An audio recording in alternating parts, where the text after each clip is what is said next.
everyone, my name is Kirsty the Worsty and welcome to my channel. Usually I have my cat in my openings for most of my videos, but he will not come over here, so we're just gonna be guppy-less today.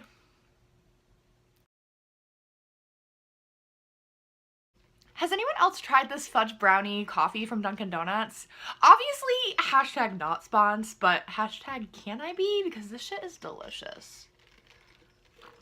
Today I'm going to be doing the Unpopular Opinions book tag. I'm so excited to do this book tag because I am all about unlikable, unpopular opinions. I'm full of them and I can't wait to share them with you. This was originally done by The Book Archer. I will include a link to her channel below, so check her out. I was not tagged by anybody to do this, but I do not care. Hashtag unpopular opinions. Insert my obligatory booktube disclaimer here. Obviously everyone can't agree with things all the time. If you like some of these books that I'm talking about, I'm so sorry that I'm going to shred them to pieces. Question number one, a popular book or series that everybody loves that you do not love. I'm going to pick ACOTAR for this. Ugh, sorry. Put down your pitchforks. I have a really love-hate relationship with ACOTAR. The problems that I had with it were overwhelming. I rated this 2 stars on Goodreads. Sorry. Not sorry if you love this series. I could not get into it. It was very boring. I thought that 95% of the story was just info dumping and like laziness in the writing, and I could not get over that. I did finish it. Honestly, I think I only finished it because of the hype, because I was told that the last 10% of this was amazing, and it was more entertaining than the rest of the book, but I'm not gonna spend my life reading 2-star books that have 5 pages that are interesting. That's not gonna happen. I will say that I am considering continuing with the series. I am a huge fan of Rhysand and Feyre and Lucian, and I really want to see what else happens to them. Like I said, I didn't completely hate this book, and I'm really here for a Hades and Persephone retelling in A Court of Mist and Fury, so I may continue with this series, but overall, I thought this book was way overhyped for how boring and ill-paced this was. So, question 2, a popular book or series that you love that everyone else hates. So I'm gonna go with Looking for Alaska by John Green. In the general world, I will say that this is a very well-loved and popular book. However, in the booktube community, this comes under a lot of fire for Alaska Young being a manic pixie dream girl. For those who don't know, a manic pixie dream girl is basically someone who only exists to enhance the male protagonist's story, to move his story along, and she doesn't have her own character arc or anything in her own character or storytelling that is impactful. And I do agree that Alaska does have some problematic things going on. I do think that she doesn't have her own arc. You don't really see much of her own inner turmoil in the story. It's really just about how her being impacts Pudge, who's our main character. But when I read this when I was in college, this was really my introduction to modern storytelling, because before that I just read a lot of classics and what I was meant to read for school. So this was really the first thing that I read that was really new, like YA. So I think it has a special place in my heart. I enjoyed the boarding school elements of this as well as the dynamic friendships. But yes, I am very much a feminist, very much into girl power, and I think that if I read this, you know, this year, I probably would have had some more issues with it, but in general, I just really liked this book a lot, and I actually liked Alaska's character. So, question number 3, a love triangle where the main character did not end up with the person that you wanted to, or an OTP that you just don't like. And I'm gonna go with the Phantom of the Opera. So, obviously Christine has to forego her dreams and live under the opera house with the Phantom of the Opera for the rest of her life. Obviously that's what has to happen in my mind. I think that Raoul is an abusive character for Christine to have ended up with. She basically is his trophy. He pushes her in a lot of ways that is not healthy in a relationship. He really pushes her to do things she doesn't want to do, and then with, you know, her dreams and her career, like, he could really care less. So I think that Raoul is just not the person that Christine should have ended up with.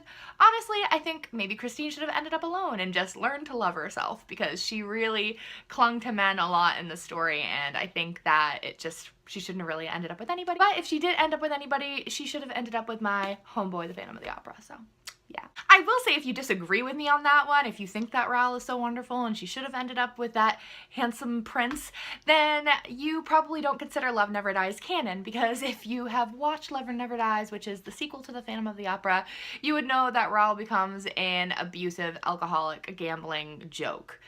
And she should have stayed with the Phantom after all, shouldn't she have? I'm gonna have to start putting myself on a timer when I talk about the Phantom of the Opera, because there's just not enough booktube time in the world for me to be gushing over this story, so apologies. Question 4, a popular genre that you do not reach for. It's kind of funny how tastes change, because if you asked me this in high school, I would say fantasy, because I only read contemporary things or classics. If you asked me in college, I would probably say I would never reach for nonfiction, because that's just something I wasn't interested in at all. And then if you asked me like 6 months, a year ago, I would say that I hated sci-fi, but now I love sci-fi. So today I'm saying that the answer is historical fiction. I think that historical fiction is oftentimes, the pacing is off and it's slow and it takes me longer to connect with these characters, and it's just not something I'm ever really interested in. Which is weird, because I do read a lot of classics and I enjoy that aspect of it, but for some reason, like, the modern take on like older, different time periods, it just, I don't know, I'm not drawn to it for some reason. So I actually don't even have a historical fiction book to like hold up and show you, because I just don't own any of them. Question 5, a popular author that you just can't get into. So I'm going to choose Jenny Han, who is the author of To All the Boys I've Loved Before series. I also read her story in A True Love Gave to Me, which is a collection of short stories around Christmas and New Year's time. I've only read those 2 books by her, but I really just don't think her writing's for me. I think a lot of it is very superficial, surface level stuff, and a lot of times her main characters come off as like whiny and like first world problems, and it's just, I never can seem to get into her whenever I pick up anything by her, so I'm just gonna say that it's probably Jenny Han on this one. Question number 6, a book trope that you are tired of seeing. So for this one, I've seen a lot of these tags, and I feel like a lot of people say the same things. They say the mysterious, smoldering, bad/good guy, and a lot of people also say love triangles. I'm tired of those 2 things as well, but I wanted to switch it up and be different. So another thing that I really am getting so over is people with superpowers. What I mean by superpowers is like, in a world where nobody has superpowers, your main character has a superpower. Okay, go. You know, I mean, to give you a few examples, like Shatter Me, The Savage Song, The Darkest Minds, even the Grisha trilogy, you know, I'm just so tired of like one or a group of people having superpowers and that being like the entire plot of something. I'm just kind of over it, and I'm never really into like comics and superheroes in general, so maybe that's just me, but you know, I think it's just something that I can't even imagine it being done in like a new and innovative way. It's just been done 1,000,001 different times. I'm over it. The only time I think it's okay is when it's Matilda, because Matilda is gold, and that is like the one time this trope is just like genius for me. Question 7, a popular book or series that you have no interest in reading. I'm gonna say The Mortal Instruments, because it just seems like such a commitment at this point. If I had started them when I was like in high school and I was caught up now, then I would be so into it. I think that the story seems interesting. The fact that there's, you know, the movie and that there's the TV show and there's all these companion books and series, like that would have been really cool to get on the boat and be, you know, in that fandom with everyone, but I just think I'm late to the party, guys. I don't think that I could even read all of these things like in time. Like I'm just late, and that is my own fault, but I just can't see myself reading that entire like franchise of things. Question number 8. So the saying goes that the book is always better than the movie. In your opinion, what movie is better than the book? I'm gonna say 50 Shades of Grey. So I gave this a go reading it, and everyone pretty much agrees that it's basically, you know, it's smut, it's not great writing, it's Twilight fan fiction. A lot of people can get through it. I tried, but it kind of made me feel like I was reverting to a childlike state. Like, goo, goo, gaga. Like, I couldn't, my brain cells were dying and it hurt.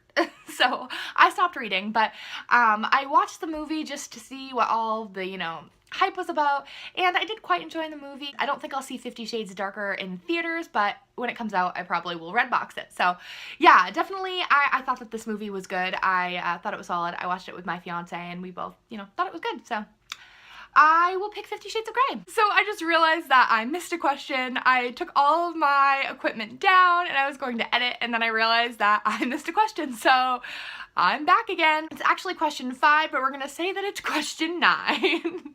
So this is a popular book or series character that everyone likes, you do not like. And for this, I'm gonna say Triss from Divergent. I always just felt Triss as being kind of dry. She's not really that funny. She's not really that charismatic. She's not really that, really anything for me. I always just thought she was just kind of beige. So yeah, I'm gonna go with Triss on this. I actually think 4 is kind of uninteresting too, so maybe that's why I never got into the Divergent series too much, is just because I thought that the 2 main characters were a little bleh. So that's it for my Unpopular Opinions book tag. If you agree with me, if you don't, please post your comments on all these books down below. I'd love to have a chat with you about it. I am going to tag a few people, and I'm new to the booktubing thing. You know, I've had a blog for a long time, I've had a Goodreads for a while, but you know, I'm new to the booktube community, so I don't know a lot of people. But I picked 4 people that I didn't see they had done this tag before, and I would be really interested to see what their unpopular opinions are. So those people are Rob from Books and Bobs, Olivia from Hey Olivia Reads, Keely from Mermaid Keely, and Nicolette from Falling Over Books. So if you guys want to do this tag, I think that would be wonderful. So yeah, thank you guys so much for watching. I make new videos every Monday. If you haven't got enough of me, you can follow me on all the social medias. I have Tumblr, Twitter, Instagram, and Goodreads. Kirsty the Worsty on all of them, except for Twitter. I'm just Kirsty the Worst. Alright guys, you have a wonderful rest of your week. Bye!